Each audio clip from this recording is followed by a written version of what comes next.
Welcome back. This is the Morning Drift. Many thanks for choosing to stay with us. And of course, the big conversation kicks off right now. Quite interesting how Kenyans are, of course, hoping they can resume normalcy, even looking forward to the reopening of schools tomorrow, which will be the 18th of August, according to the Ministry of Education. But how stable are we as a nation after the just concluded general elections and also now making headlines, congratulatory messages to the president-elect, William Samoei Ruto. Of course, also citizens coming out to react on that particular declaration. We're seeing a split here and there on the IEBC. But have we really looked at the legal perspective of this? Because at the end of the day, the judiciary now is holding the country at that particular point where what the courts decide later on, as Raila Odinga has come out to say, we will contest and challenge this particular results, which of course they are calling null and void in the courts. Well, let's bring us up to speed as I introduce to you Wakili, I call him that, but of course he's the advocate of the High Court of Kenya, Collins Oluoch, who will help us understand what then it means in the legal world, in the judiciary corridors, about the election results that we have just seen. And of course, Kenyans did what they could, queuing and casting that vote, casting that ballot. Now, before we start the conversation, here's a bit of a background. General elections were held in Kenya on the 9th August, the year 2022. Voters elected the president, members of the National Assembly and Senate, county governors of Kenya, and members of the 47 county assemblies of Kenya. William Ruto was elected president of Kenya, defeating Raila Odinga. And ladies and gentlemen, boys and girls, the 2022 general election saw the lowest number of presidential candidates cleared since the multi-party system was implemented in 1992. All parliamentarians elected will sit in the 13th Parliament of Kenya, and the Constitution of Kenya requires that a general election of members of Parliament be held on the second Tuesday of August in every 5th year, just in case you're wondering why it was that date, which meant that a general election was scheduled for this August, the year 2022, on the 9th. Now, incumbent President Uhuru Kenyatta was not eligible to pursue a third term due to the two-term limit in the Constitution of Kenya. And the county governors who have served 2 terms at the helms of their respective counties were also ineligible for a third term. The president of Kenya is elected using a modified version of the 2-round system, that is, to win in the first round, a candidate, therefore, must receive over 50% of the vote nationally and 25% of the vote in at least 24 of Kenya's 47 counties. Remember, this time the IEBC came out to say we are being as transparent as possible, having in mind that this kind of information is out for the public. Let's hear then from Collins Oluoch, who is the advocate of High Court of Kenya, as far as all I have read is concerned, if it is in order, and as the Constitution then dictates that so far this election was done this far, according to the Constitution and according to the book, and also just to hear how he's been doing since we last met before the declaration. How are you, Akili? Thank you so much. I'm good. I've not been good, but now I'm good. Allow me to start by talking about minor Kiage case, because everyone has been quoting that case everywhere. They've been quoting it out of context, yeah? And so allow me just to start by laying perspective on what that case talks about. So minor Kiage case, it's minor Kiage versus IEBC, and together with Attorney General, it's minor Kiage with other 2 petitioners, yeah? They first went to High Court and then they went to Court of Appeal. Before the Court of Appeal further, lastly, affirmed that really the results at the polling station are final. So we had the 1997 elections. After the 1997 elections, we had what we call IPPG. IPPG then laid ground for what we had in 2002 elections. Okay. After 2002 elections, we had what we call the Bomas draft that was making recommendations as to how to empower ECK, then Electoral Commission of Kenya. After the Bomas draft, we had the 2007 elections, where we had skirmishes, and unprecedented violence that has never been seen. Yes. After 2007 elections, we had Kriegler report and Waki Commission report. Those commissions and those reports laid ground for what we had now, the 2010 Constitution. Coming to the 2010 Constitution, and Kenyans really voted for it, giving their aspirations onto how they want things to be dictated. That was the Chungwa Banana moment. Chungwa Banana, yeah. From the 2010 Constitution, now is when we had a commission called IEBC, Independent Electoral Boundaries Commission, because what Kriegler was saying is that ECK, who was really determining elections at the whims of who is calling the shots, yes, and it was not independent. And so this was the background under which we came to having a commission established under as IEBC. Yes. Fast forward, after the 2010 elections, we had the first general elections after the promulgation of the Constitution, which is 2013 elections. 2013 elections come, and we have issues with regards to 50+1. Yes. With regards to failure of electric transmission of votes. Then we had the first Senate in 2013. In this first Senate, we had James Orengo, together with Kiraitu Murungi, setting up a commission at the Senate, which was called IEBC, in a committee called IEBC Committee, which they were looking at how the elections were conducted, giving a report to Parliament on how to move forward insofar as the 2017 elections are concerned. Remember, Article 81 of the Constitution lays ground for IEBC, and then Article 82 says that Parliament is empowered to enact legislation which sees to it that we have transparent, simple, verifiable means of conducting elections. So this committee report by, it was led by Orengo and Kiraitu Murungi, yes, was basically saying that let's have a system of transmission of votes, that it should be electrically transmitted. Two, they were saying let's adopt what is in the Constitution, as far as Article 138 of the Constitution says, yes, that votes at the polling stations are final. So that that committee later informed amendments to the Electoral Act. It informed amendments to that act together with the regulations, and then we had even a regulation called IEBC ICT Transmission Regulation. Wow! Out of that committee. Come to 2017, and we have elections in 2017. They were contested. The Supreme Court, through Justice Maraga, annulled those elections and said there are a lot of things that raised doubt as to the verifiability and transparency of those elections. Is that where we had the server issue as well? Exactly. All right. That people were asked to open the servers and they could not. Out of that election dispute in 2017, it informed now this case of minor Kiage. All right. Because in the act, the Electoral Commission Act, IEBC Act, and we were just talking about that in, I think, Section 39 of that act was saying, all right, that once you voted at the constituency level, then those votes at the constituency level are provisional results. Yeah, provisional. Subject, yes, to the approval of the chairperson of the returning officer. All right. That you voted at the constituency level, but then you have the commissioner, rather the chairman of the commission, Chebukati, yes, now confirming those results. You're talking about the chairman confirming the results that have been tallied at the constituency level. That was something that was totally different with what the Constitution was saying. Because take, for instance, that in the constituency level, we've already voted for a member of parliament, and we've read the votes for the president at the constituency level. But then you are saying those votes are provisional. Yes. Yet you've already given a certificate that it's subject until people have moved to Nairobi, Bomas of Kenya, that now the chairman of the commission now has to read those votes until now they have to approve them. That is what these guys went to court to dispute. And the court said, and just enhancing what has been provided for in Article 138, that really results at the polling station are final. And so there is no other verification that you need, or there is no other approval that you need at that level of the commissioner. That this issue that returning officers have to move all the way from, let's say, Homa Bay, with the physical form, yes, all the way from Homa Bay to come to Nairobi so that those votes can count, it does not hold water. So the court then held that Section 39 of that act was unconstitutional, and that is what they were moving to court to say.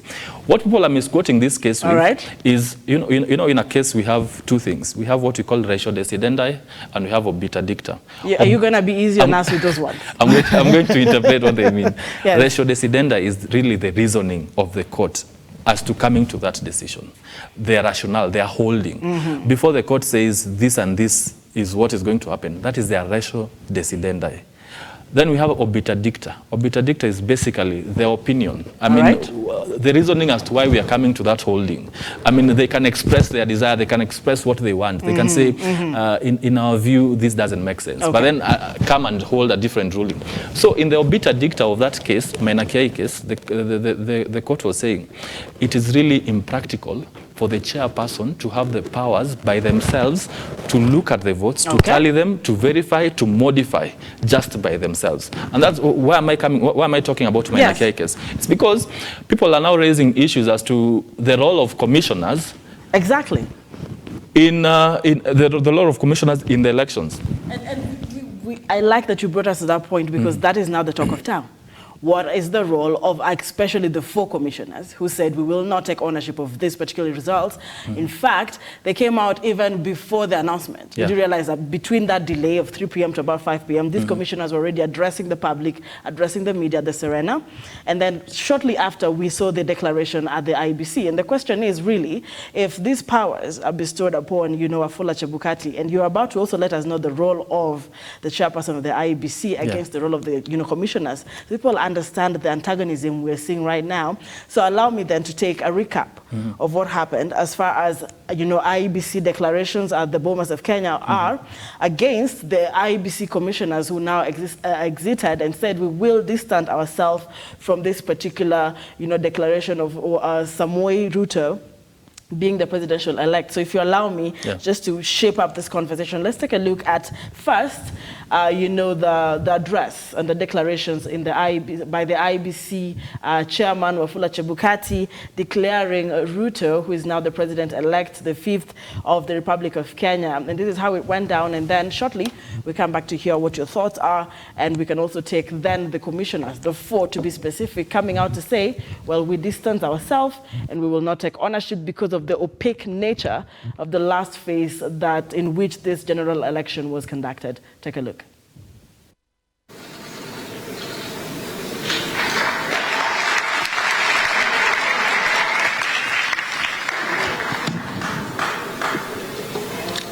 Good evening.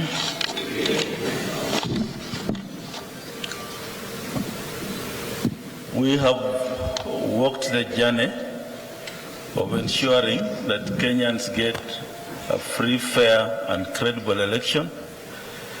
It's not been an easy journey.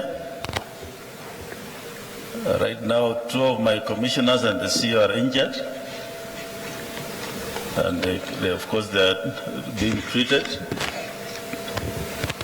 We have staff who have been profiled. There's a staff returning officer in Bakassi West who disappeared while on duty. We have staff who have been arbitrarily arrested for no reasons. We don't know where they are. And this represents 48.85%.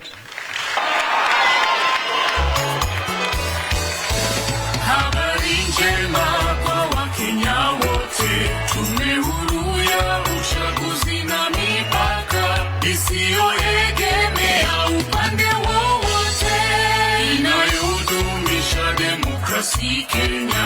Kura yako ni siku zako za usoni, chagua uongozi utajivunia. IEBC, jihusishe na upige kura. All right, now there you have it. We couldn't have really played the entire speech and the entire address. However, I do, appreciate that a lot of observers, Kenyans as well, because we'll be playing Your Opinion Matters shortly, came out to say this is the most transparent we have seen in this country.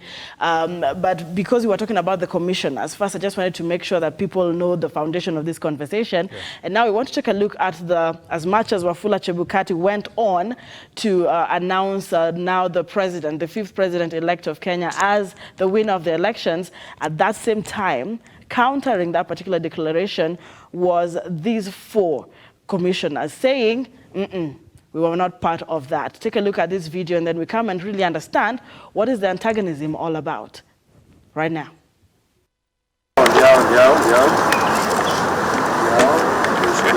After the announcement of the presidential results in the country, the Electoral Commission seems to be reading in different scripts. We will not take ownership of the results of the ownership of the results yesterday of the presidential election declared and announced by Mr. Chebukati. Juliana Cherera, the commission's vice chair, leading 3 other, Francis Wanderi, Irene Masit and Justus Nyangaya, at the Serena Hotel, stated the mathematical logics of the results. That the aggregation of the percentages of the results scored by the 4 presidential candidates who were on the ballot as declared by Mr. Chebukati presented to us a mathematical absurdity that defies logic. In regards to the constitution, Cherera challenged the specification of the results and the figures allocated to the presidential candidates. However, the commission vice chair noted the oath they took before getting to office. We, the undersigned commissioners of IEBC, took an oath of office to defend the Constitution and the law in the discharge of our duties independently. We have remained faithful to our oath of office. What happens if the 4 commissioners take to stand their quest on the presidential results? Contrary to the Constitution and legislation, the results declared and announced did not indicate the total number of registered voters, the total number of votes cast, or the number of rejected votes, if any. Moses Kich, Look Up TV. All right, I don't want to say so much. You heard for yourselves. You followed. They first came out on the, when the declaration was made and said, even as you anticipate the declaration, please know that there was an opaque nature. We distance ourselves. Yesterday, just before Raila Odinga then also came out to speak after the declarations, they said, now let's explain details of the opaque nature. We were not involved. Wakili, yes. What are these duties that the commission are speaking about? They're having some sort of concerns on the position of the chairperson as well as far as verifications and declarations are concerned. Please bring us up to speed on the legalities surrounding this situation. Okay, I want to use the most unfavorable case law as evidence. That is the BBI case. In the BBI case, people are contesting. The side that was supporting BBI was saying that IEBC was correct. Correct means that it had quorum. Okay. Because then the IEBC only had 3 commissioners. Whereas the other side that was contesting the BBI was saying that IEBC did not have quorum to actually verify the signatures, to actually approve the BBI case, so that before it was subjected to county assemblies, they did not have quorum to make such a decision. The court said, right from the Supreme Court actually, in the BBI case said that the commission is the commissioners. If you have the commissioners, that is the commission. And for you to achieve a commission that is correct, or a commission that has quorum, it has to have 3 commissioners. That is it. So as long as it has 3 commissioners, then that is a fully constituted commission. The decisions that they make are binding. But the IEBC Act says, for purposes of making decisions, it has to be unanimous. If it's not unanimous, then majority of the commissioners have to be on board insofar as that decision is concerned. Let's speak as a layperson. How many commissioners do we have in the Independent Electoral and Boundaries Commission? We have 7 commissioners. 7. And now we saw 4. We saw 4 distancing themselves. And so 3 are remaining. Okay. So these 4 are the majority. But let's ask ourselves, what is this decision that these commissioners needed to have made that needed their quorum? The role of the chairperson of the commission, that is Chebukati, insofar as the elections are concerned, he is the returning officer. The function of the returning officer, if you buttress it from what I've said in Article 138, together with the minor Kiage case, is to receive votes. Votes and declarations from, the announcements from the polling station and make a declaration. There's a difference between an announcement and a declaration. An announcement is just merely echoing what has been presented before you. All right. Whereas a declaration is delivering that document that actually affirms this position that you are declaring. Like we just saw. Like we saw, that handing over, that is the declaration that you are reading and you are declaring this and this and this. So his function as a returning officer is to first verify the votes that come to him, tally them, and you saw that what was happening at the Bomas. He was saying, when you returning officers come here, you first pass through my desk, then we will tally, and then I'll send you to my officers down there so that we can verify what you're giving. We're talking about the returning officers coming into the Bomas of Kenya, going through Wafula Chebukati's desk first as chairperson of the institution, and also now as the main residing officer on that national tallying center. Exactly, as a main returning officer, and then he sends them to his officers for them to verify. Officers, you mean commissioners? No, not commissioners. He had ICT officers who would verify what has been uploaded on the portal vis-a-vis what you're presenting hard copy. Okay. So that was basically their function, because the chairperson was saying what has been uploaded on the portal is the same thing that you are receiving here, but ours is we have to verify that what you uploaded is in tandem with what you're presenting here. That is what he was doing. That decision does not require the commission. That is just a function of the returning officer, as has been established under the commission, the Act, and together with the Constitution. That is its function, to verify and to look and to announce what he has verified. All right. Insofar as the commissioners, the 4 commissioners distancing themselves from the announcement of the chairperson, it does not in any way interfere with what the chairperson declared. It dents the credibility, but it does not interfere with it. It does not invalidate. It just dents. In the public image, you'll have to question, okay, these 4 people distance themselves then. It dents the credibility, but it does not interfere with the credibility. It does not really invalidate what was said. All right, now we're looking at a court case pending. And I was reading through some bit of what the Constitution would say about running off issues, etc., something being challenged, and the 50+1 issue coming in. Allow me to just bring a bit of it, just to see situations where we might need to go back to the ballot, and also the legalities that might push us back to the ballot. Just holding it at, the commissioners might dance the credibility. But question is, does this then hold water? You'll explain to us if they're going to be coming in as witnesses, if there's need to be having witnesses, or anything of the sort. Now, we were looking at moments when we might have to go back to the ballot, and we're looking at a second round is held between the top 2 candidates, in which the candidate with the most vote wins. That is, if things go as we have seen, and now we're looking at deputy president, former deputy president, pardon me, and now the new president-elect taking the lead. Now for the parliament, the parliament of Kenya consists of 2 houses. This is just to bring up to speed: the Senate, which is the upper house, and the National Assembly, which is the lower house, both being fully renewed for 5-year terms. And I hope you follow that closely.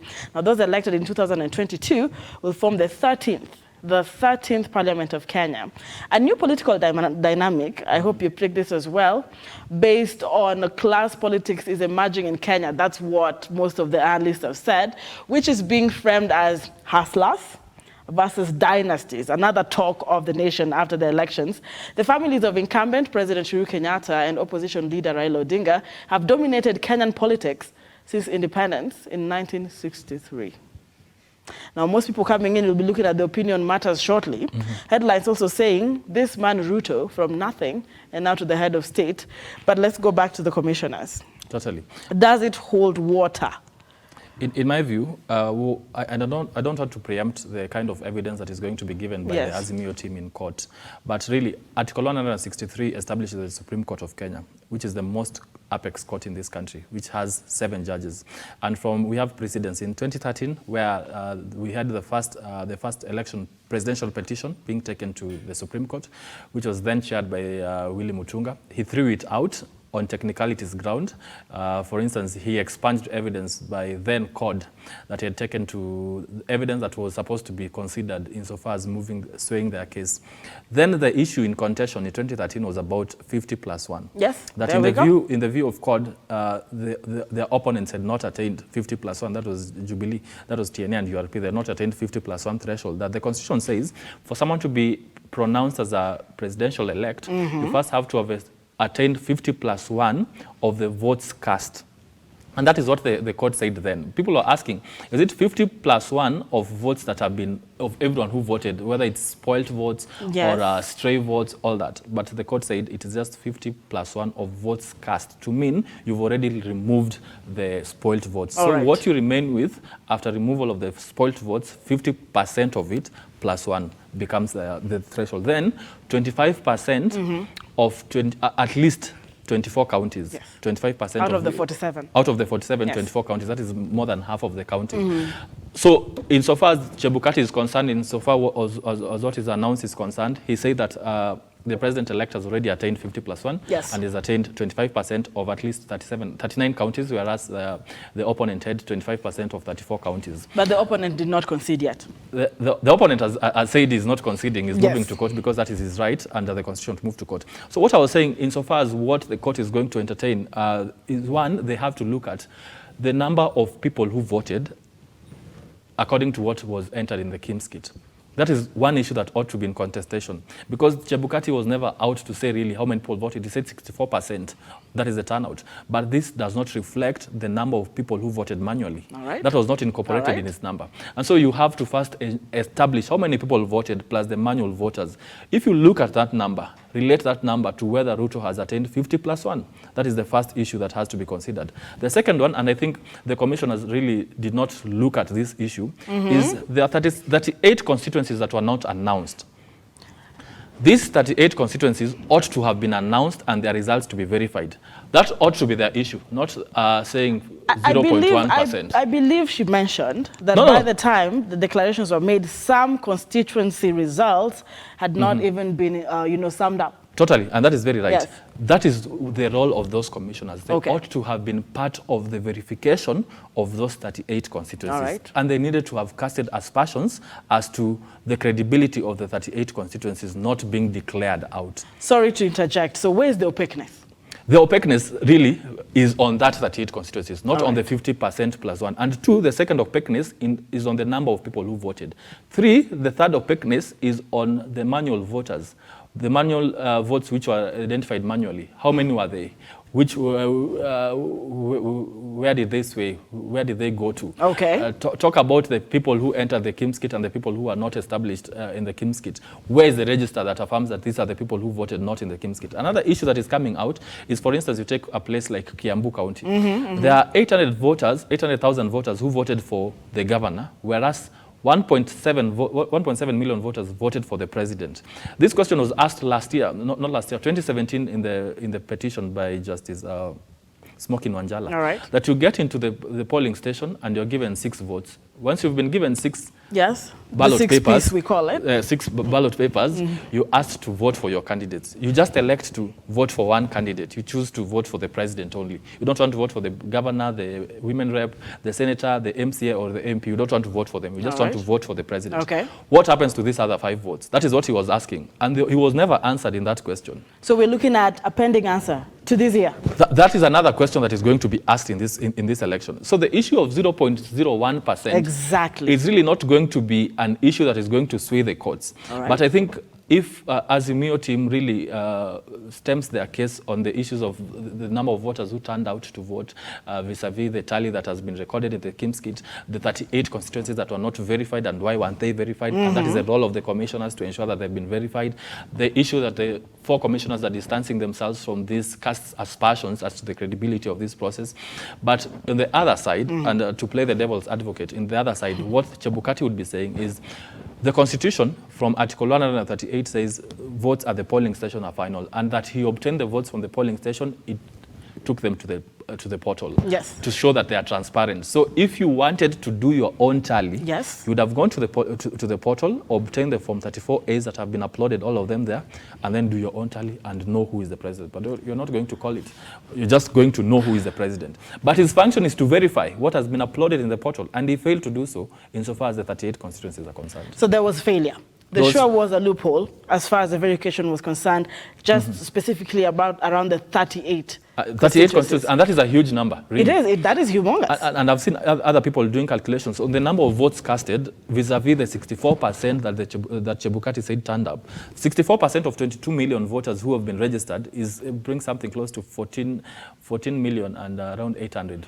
I think as people are watching back at home, they're clapping their hands for you because it emerged on social media that Kenyans have been having a hard time with mathematics. Lawyers don't know maths, so I'm not going to delve into maths. So you will not, but you have been doing well so far.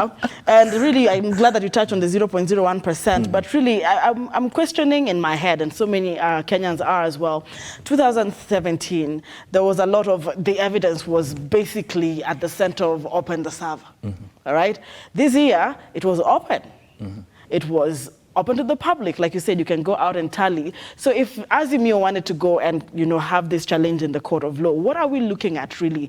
As you've mentioned some of the bases of the opaqueness, but from the legal, perspective, what would make this case indismissible? Because the Supreme Court could say, hey, this is not really as null and void. And also we're coming in, to understand why the null and void, especially now that it's trending on Twitter, is a major word as far as the credibility of Ruto's win is concerned. Legally, why would it be null and void? But before that, what are we looking at as evidence for Azimio's coalition as far as challenging and contesting these results are concerned? Because Kenyans don't want their time wasted. Totally. And I don't think that, I don't know, but let me also know, we are live on Facebook. Are you ready for a rerun?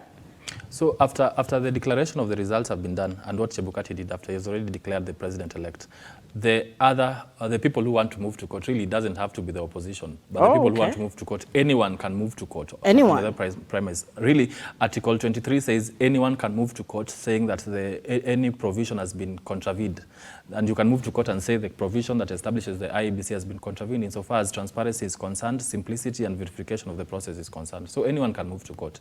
And it says you have 7 days to move to court after the declaration. So the 7 days started kicking in yesterday, and so it runs all the way till Tuesday next week. So after the 7 days have lapsed and you've moved to court, then now the Supreme Court has 14 days to listen and determine that case. So I'm sure the Supreme Court in the course of this week, and I've seen they did that last week, giving just a process in which people are supposed to be, issues to do with service, how long are supposed to be your petitions, how long is it supposed to be, how many pages are they supposed to be. The Supreme Court has to pronounce themselves insofar as those matters are concerned. Even costs, how much are you supposed to pay, how much are you supposed to just give the court for purposes of cost, so that if the case goes either way, then the other party has something as remedy. So after the 14 days have lapsed and the court has determined, the court will always get to 3 situations. One, they can give the case a clean bill of health. Remember, in 2017 we had 2 cases. Yes. The first one, the petition was the elections were annulled and we went back for a re-election. But in the second one, after the re-election, people went back to court. And people don't know this. People went back to court, but the court then gave the process a clean bill of health. So that is one process that is one outcome that can come out of the court. All right. That they can say this process was verifiable, it was transparent, it was simple, and so they can say we have the president-elect. So we wait for the next Tuesday for his swearing in. The second one is to retally, ask for a retallying of the votes. So if the petitioners are going to cast aspersions as to whether this candidate attained 50+1, the court can ask for a retally of those votes. So if the court asks for a retally and they find that actually this guy never got to 50+1, they will give a rerun. Once we have a rerun, it's only 2 candidates who are going to contest, the ones who got the majority of the votes. So that is going to be Right Honorable Raila Odinga and William Ruto. Those are the only ones who are going to contest in the rerun. So is that the only faces on the ballot if we go for a rerun? If we go for a rerun, those are the only ones for a rerun. And it's equally the same as a runoff because you failed to attain the constitutional provisions that have been provided for. Thirdly, and the last one is the court can equally disband that thing. The court can ask for, they can invalidate the outcome and they can ask for a re-election. So what you mean on the third is, we're saying we have not had an election this year. Yeah. So we are beginning a fresh election. The court can say it was not transparent, so we go back. So if we have to go back, then we have the candidates who are cleared. The 4 of them who ran are the ones who are going to run. Even Mwaure, who considered? Even that one, he's going to run. He has a right to run. So it's until he says, I don't want to run. Like Raila last time said, he's not going to involve himself in that, and he boycotted. But then his name was still in the ballot paper because it's a requirement that all the people who participated, when it comes to a re-election, they're the ones who have to be there.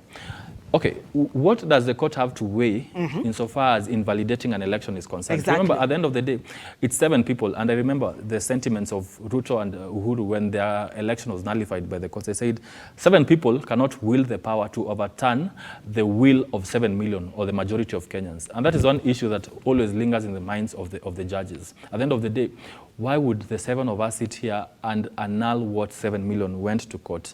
Went to the ballot boxes to put as their wishes. That is one issue that they have to really have something that is so cogent that dents the transparency of that process for them to annul that election. The mere fact that we have irregularities here and there cannot warrant and a nullification of the process. So they have to be deeply rooted into the core to cast aspersions at the transparency of that process. Just the mere fact that he failed to verify or that he failed to announce elections of 38 constituencies is not proof, does not warrant for nullification of the process. Wow. Because at the end of the day, the commissioner is, the chairperson is empowered. Okay. If in his view, he Yes. feels that these 38 constituencies does not really have a huge impact on the outcome of the votes, to really ignore them. Not really ignore, but per se, don't to They consider wouldn't them, but create not as in a... much difference. Exactly, So there is a bit of wisdom exactly. added to his power Because in his there's- position. Exactly. All right? Because there's a timeline, and which is, Yeah, there is is 7 operating with days? 7 days that he had to announce the results. So if he was to go and keep verifying the 38, he would have failed to attain the 7 days But period. wasn't that at the 6th day? It was on the 6th day. So It he was just had on the- until the next day, though. Until the next day. So if he kept verifying and with the pace that he was doing the verification with, then we would have a situation whereby by Thursday is when he would be coming out to say, okay, this is the president-elect, which Wakili, will be past the timeline. I am still on you on IBC for that one. Of course, before we get into, just hold your thoughts. We're coming in shortly just to prompt what Kenyans are thinking of the outcomes, the declarations, the twists and turns. Because even during the declarations, a lot of Kenyans took to social media and said, hello, please ease the tension. Let whoever win. Majority came out to say we're not going to go on the roads, we're not going to be violent, we just need to move on with our lives. We had that captured on the Opinion Matters, bringing that to you shortly. Also be part of that. Use the hashtag The Morning Drift. Just let us know what your thoughts are right now as far as these elections are concerned. But just before we hear the Opinion Matters, we were on a perspective there on IBC, you know, having 7 days stipulated in the Constitution, that timeline, and 3 months to prepare for elections. We saw delays as well during the elections, different counties. We still even have gubernatorial elections yet to be done in specific counties, Kakamega, Mombasa, to mention but a few. Wajir had security issues. Yeah. Some polling stations opened as late as midday. You really want to convince me and the rest of the electorates out here that he that he managed his time all right, that the IEBC had to rush to make this declaration as much as there were 38 constituencies? Is it a matter of failure and indiscipline in as far as IEBC conducted itself in time management? Because really, I don't think it was really for the electorate to suffer, or the candidates, if I use the word suffer, as far as the speed and the timelines are concerned. They do know what the law says. In 2013, IEBC announced elections after 4 days. In 2017, IEBC announced elections after 6 days. It's only that this year, people were anxious because it was a close call. That's why we were on the edge of our But seats. in these past two elections, 2013, 2017, did he capture all the constituencies? Or Yeah, did he, apply did, wisdom? he captured all the constituencies. But let me tell you something. IEBC did not have 3 months to prepare. They had 5 years to prepare. Oh, I Immediately like after it. 2017, the commission is still in service after election. It has always been in office. I mean, they have always had time to engage Parliament, and I'm lucky to have worked with Parliament the whole of the 12th Parliament. I was working there as a legal officer. In the 12th Parliament, they kept coming and appearing before us, asking for budgets to be adjusted, asking for this and these things to be adjusted. So they've been in office. What the courts have always said, the election is a process. Before we get the winner, or before we get that president-elect being announced, we've had first registration of voters. Exactly. We have the cleanup of the register, which was never made public. We remember there's a time where one faction of the political regime was saying that 1 million voters have been expunged from the register. We don't know how they got that information. IBC never came out to really say that this is what happened. They never denounced that statement either. We've had issues to do with procurement. That is equally part of the process. We have issues to do with civic Education. Very education. important. That is part of the process. So before we get our winner, we have a process. So IEBC needed to have taken into contemplation all these factors. And you know, just before these elections, I think a month before the elections, IEBC traveled to Greece to supervise the printing of the ballot papers, to supervise all that, but they still came back and they had to postpone elections in at least 3 constituencies, at least 2 counties, which is something that is so magnanimous that it dents their credibility insofar as their competence is concerned. All right. So so far as their competence is concerned, I've always had issues with Chebukati and the lead commission. I've always felt as if they are not prepared, they are not ready to run an election. But insofar as transparency of these elections were concerned, I give it to them that they were transparent. Insofar as uploading the forms to the portal and asking Kenyans that you can get into the portal, remove the results if you want, do your own tally, you can do that. And you saw the media stations running to do that. They tallied, they tallied, but they were not able to call at the end of the day. I don't remember any media station that got the president to 7 million. They all were getting the president to 6 million. And so that is the question as to where these other votes came from. And the issue that is really concerning to Azimio, and insofar as this credibility of this election is concerned, they should really dealt their case on the 38 constituencies and really cast aspersions as to those elections that were not verified, those constituencies that were not verified. Remember, when Chebukati was coming out to announce elections, I think there was a constituency that he had to deduct 10,000 votes from Ruto. I saw something like that. There was an error apparent insofar as giving votes to him were concerned. There are constituencies that I think Raila was deducted 9 votes or 1 vote. There are those claims.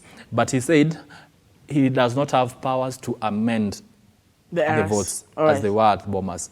His was to note in an error form, and so that error form is to be taken to court and say, these were the errors. But I did not see him come out and say, we established the following errors. IEBC, in the last days, they were in a rush to give us a president. But insofar as verification of that process in the last days were concerned, they put it out there that they were not concerned with that verification process. They were just concerned in beating the deadline of the 7 days that they've been given. The framers of the Constitution, actually, at the end of the day, and the framers of the Electoral Act and the framers of the regulations thought that in this electric transmission of votes, this virtual transmission of votes, they thought that it was going to be an easy process, that in the next 3 days, this is a process that is supposed to be done. So it was meant to make this easier. It was supposed to be made easier. But if you have 2 days to election, or even the day of the election, a commission postponing elections in a constituency, then it tells you that commission is not ready to do anything. Wakili, give me a second there. And of course, this is the last, election. Even as he made his declaration, Chebukati said this is going to be the last election as chairperson of the IEBC that he would conduct. But let's hear from the one Ankey. Okay, this has taken shape. This is where we are at as a country. But in your opinion matters. This is what Kenyans had to say as far as this truce stands, and now the celebrated internationally, for that matter, President-elect of the Republic of Kenya, the 5th, that is Ruto, I would say William Samoei Ruto, pardon me. And we took to the streets. Let's take a look at your opinion matters, and we continue this conversation shortly. It has been exactly a day since the IEBC chair Wafula Chebukati announced Dr. William Ruto as the president-elect and assured the nation that the elections are conducted in a free, fair and credible manner. But do Kenyans share the same sentiments? This time around, the elections were fair, free, and everything was okay. Even the arithmetic, the adding and the verification, it was in the open. It was not in hidden anywhere. And we remember even the chairman saying that you can do the arithmetic from your home if you have the capacity. So it was not for the chosen few or like the previous time where you didn't know what was happening. You are just given whatever has been sorted out already. Election imekuwa fair, hata hatujawahi ona election kama hiyo. Tumefurahia sana. Chebukati kwanza inafaa endelee na election. Nimefurahia sana na hii election. Imeisha poa, tumekubali Ruto. Hatutaki mambo mengine. Uchaguzi ilikuwa inaendeshwa kwa njia ya amani na utaratibu. Zaidi ya yote tunasema yule ambaye amechukua uongozi apewe nafasi afanyie Wakenya kazi. Zimekuwa fair kabisa kwa sisi tulikuwa tunafuata Chebukati. But zile zote alitupea ni za ukweli. Hao wengine walikuwa wanapingana, hizo tu ni propaganda. Elections yenye tumeona hatukufurahia. Kitu ya kwanza tumeona walianza mapema wakisema ati papa ameibiwa, na hiyo wakanyamaza. Na tumeona Chebukati ametangaza ati Ruto amepita, na tukuona kama ni ukweli. I think those guys, they are not honest because they were there from day one up to the end. Why didn't they raise the issues from day one when the verification was going on? Why wait when everything has been done? Then is when they are raising up the issue. To me, they are not genuine. It's just maybe crocodile tears or something else. Ni propaganda. Final ilikuwa Chebukati ndiye alikuwa anasimamia uchaguzi. Wale walikuwa wamehongwa na hatukutaki mambo zao. Election iliambiwa na Chebukati na sisi Chebukati vile aliamua ameamua. Hatuwezi rudi nyuma. Hakuna kura imeibiwa, kila kitu iko sawa. Serikali iko sawa. Wacha tuanze na Ruto tuone change. Hatutaki mambo ingine ya porojo ati kura zimeibiwa. Tunataka Kenya iendelee mbele kwa sababu uchaguzi umewekwa kwa mitandao, kila mmoja aliona. Kwa hivyo tunaomba serikali, watu wote watulie, turudi kwa makazi tukifanya kazi yetu na amani itumu nchini Kenya. Just a few opinions from Kenyans, many of them vocalizing that indeed the elections were conducted in a free and fair manner. Shalin Mwende, Look Up TV, Nairobi. Quite interesting, and of course I'm also seeing some, public opinions right here on social media. James King was saying IBC wako tu sawa, watu wakubali matokeo. I'm seeing here Fatma Nasimiyu saying watching from Saudi Arabia. How was it at Saudi Arabia? What was Saudi Arabia? Did they vote? Okay. Danny Ndiwa, thank you for watching. But did you hear what Kenyan said? There's one Kenyan who came out to say Chebukati venye aliamua.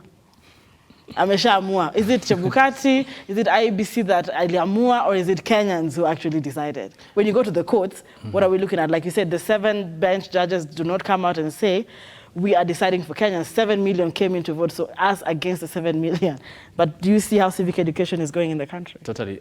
The Supreme Court will be wanting to look at were the wishes of the Kenyans really farmed, and if they expressed their wishes, were they respected according to what they expressed. My fear out of all this is we are going to remain with a commission that is totally really dented. The 4 commissioners that have casted aspersions as to the credibility of this process are still going to remain to be commissioners. They're not going to resign. So if in an event that the court is going to ask for a re-election or a rerun, imagine these commissioners who've already casted aspersions and distanced themselves from what Chebukati is announcing. How are they going to relate to the other 3? These commissioners have already in the past been accused of having a political leaning. When the commission was, receiving ballot papers from JKIA, some of them were not there. Some of them, that is the time where the issues of political affiliations with these commissioners came out to the 4. Yeah, the 4 and others, the other 3. Okay. They were said to be leaning to the other side. Even there were questions as to the chairperson is indulgence with one political section, one political affiliation. So we were seeing these loopholes even before. They were already there. Now we're about to close this conversation, but allow me real quick to just, hint that we have Henry Tende, one of our reporters at the KICC, just awaiting what we're about to see from the Azimio function shortly. But ladies and gentlemen, we are still following this discussion, and Chebukati noted that the ballot papers for affected areas had errors, including pictures for candidates in details. So some of these loopholes were seen way earlier. And apart from the aforementioned counties and constituencies, we mentioned Kakamega, Mombasa, with of course Wakili here, IEBC also suspended elections in certain wards. Voters in affected areas, ahead of the 23rd August elections are still waiting. And on the election day, the voting exercise was postponed in, Wajir County to 10th August 2022 due to security concerns. Now, you're following closely with me how the elections were, not to create any alarm, but we're looking at the legalities then that we're looking at after. And the voting exercise was greatly affected by the failure of the Kenya Integrated Election Management system, kits that failed to pick voters' fingerprints. IBC also allowed the use of manual register. Remember that contention, Wakili. But finally, in parts of Kakamega and Makueni counties, after a blight of hitches from those particular KIM kits. Now, some polling stations also opened way later than the stipulated time of 6 a.m., leading to the delay voting. I'm mentioning this because of that rush that we saw in the IBC towards the closing. Now, by midday, Wakili, we saw a very low turnout. We talked about voter apathy at some point.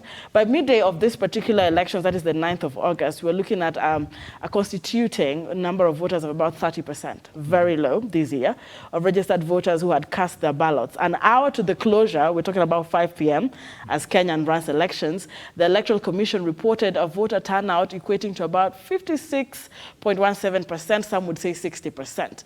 Now, on the 10th August 2022, IEBC announced, according to this report, 14 million Kenyans who were identified electronically had voted, bringing the total percentage to about 65%, 65.4%. I won't talk about the Kimilili Member of Parliament yet, some of the issues that came up, but we're looking at the split of this 60 plus, 65%, where we're looking at now a contention coming up. So before we actually see Henry Tende, allow us to understand why, after the declaration of, now the President-elect Ruto, we still had Azimio coming in to say, we term this null and void. Now, if you missed it, here's Raila Odinga giving this official address, and then we can hear from Wakili what this actually means. We'll be going to Henry Tende also shortly, but first, Azimio coming out to reject this particular results, the year 2022. Take a look.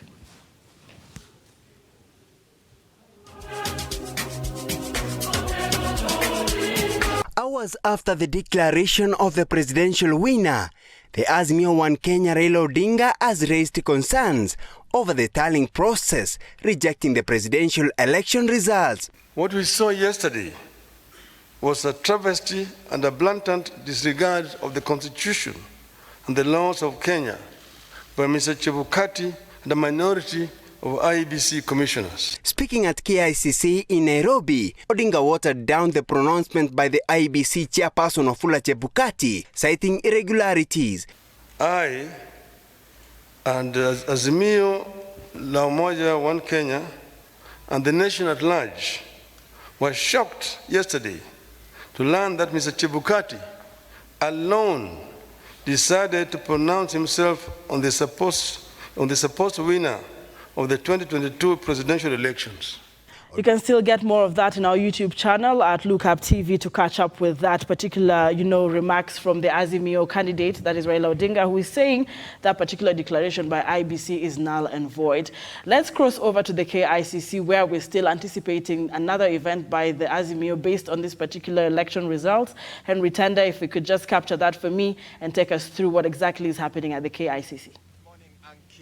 And Simba here at International Conference Center, Kenyatta International Conference Center. We are live here where members of parliament elected on Azimio ticket are having a meeting here to discuss and just get to familiarize with themselves and discuss matters on how they are going to engage going forward. And with me, I have a member of parliament from Matthias who's joining me and to bring us up to speed with what the agenda of today's meeting is and what we should be expecting. Hello, sir. Welcome on stage. Thank you. My name is Geoffrey Odanga Makoha, MP for Matthias. Yes. First of all, I want to thank the people of Matthias for electing me for the third time to represent them in the National Assembly. Yes. That demonstrates the confidence they have had with the work I've done for the last 2 terms, and therefore they have given me a third term to be able to represent them. Today here we are gathered as members of the Azimio affiliate or Azimio Coalition Party to discuss the way forward. Yesterday you heard our presidential candidate, the Right Honorable Raila Amolo Odinga, making his remarks over the results that were announced 2 days ago, the presidential results. And therefore today we're here to share together with him and the other leaders of the coalition on the way forward. But already we saw our party leader giving us direction that we had rejected the results, and therefore we want to see how we are going to approach it. Most likely we are going to court. Are we expecting top leadership of the Azimio coalition, the Right Honorable and the likes of Kalonzo Musyoka to be in attendance today? We are expecting all of them to be here today. Yes. Yes. So what will they be talking about apart from just organizing on how you're going to engage going forward? There are so many issues that we'll be talking about. Among them, probably is looking at the 4 dissenting commissioners of IEBC. Yes. There are 4 commissioners who have dissented the results, and therefore we want to see how we will go about it, because they were talking of 100 something like that. Yes. We want to discuss that, and we want to be guided by our lawyers and our people who do mathematics here to get the figures right. Okay. Yes. Do you think you have a strong case to win this appeal? A very strong one. a very strong one, because even the way the chair of Wafula Chebukati did the announcement left a lot of questions to be answered.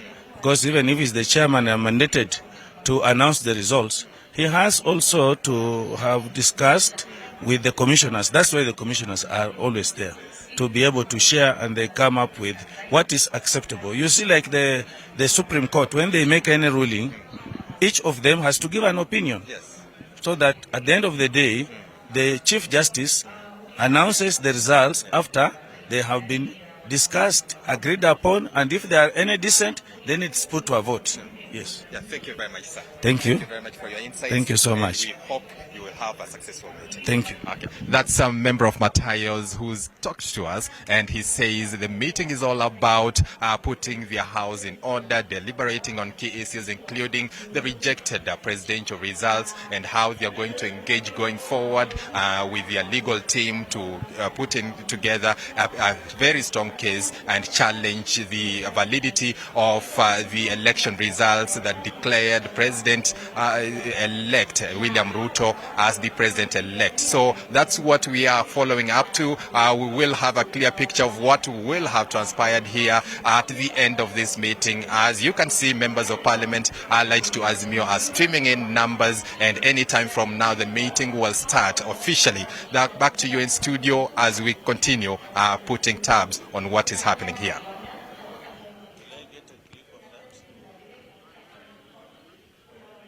All right, that is Henry Tender. Thank you very much, Henry Tender, for that update. And of course, we're looking forward to having that live once it kicks off at the KICC. Just the Azimio, brigade, if I would call that, coming out to say we want to see the way forward. Appreciating Chase Coobs on social media saying IBC was just working with Hustler Nation. Why would Hustler Nation lament some things done on officials while IBC was not? Interesting, though, that Kenta saying, watching from Nairobi, Chebukati did the process in an uncouth manner that we have never seen. Let me hear from you as we close. If this goes to court, and it will go to court, how long are we looking at? You know, if 7 days lapse, 14 days hearing, 60 days, what are we looking at as we close this particular conversation in the next 2 minutes? Just as you've said, the petitioners have 7 days to move to court. So then the court has 14 days to listen and determine that matter. And so it's going to give procedures and which parties are going to appear before them. The court can decide that we are going to accept witnesses, or it can do away with witnesses. I've really never seen a petition that has witnesses. So it is going to be interesting. But they are going to accept witness statements from those witnesses in written form. So if in an event that the elections are annulled or a rerun is the order for a rerun, we are going to have 60 days for preparation of IEBC for purposes of that. So we're looking at November earliest insofar as doing a re-election is concerned. So if we are going to have a re-election, then Uhuru is going to continue staying as the incumbent, but is going to continue in the state as a temporary incumbent, and then Ruto is not temporary incumbent president. Okay. Ruto is going to be a temporary incumbent deputy president. He's not going to be a deputy president-elect in an event that elections are going to be annulled. He's not going to be a president-elect. So that is what we are looking at. But finally, when the courts reach their decision, they look at very many factors, not just the evidence that has been provided before them. They look at the economic situation of the country. They look at the state of the Kenyans, so far as their comments are concerned. They look at all the factors when reaching their decision. So the fact that we have evidence that there was lack of transparency is not enough. Is not enough proof for annulling an election. Okay. Yeah. All right. So that's what you're looking at. Thank you very much, Advocate Collins Oluoch, for your time and shedding light on the legal perspective, because a lot of speculation going on, and Kenyans just needed to understand what this looks like. Thank you very much for your time. I hope you come back again. All right, Kenyans, I hope that we actually enjoyed that session as much as we got empowered and in matters knowledge and what we anticipate after this particular challenge. Henry Tender still at the KICC will bring you the live, happenings out there as far as Azimio is challenging the particular declarations by IBC as far as the presidential results are concerned.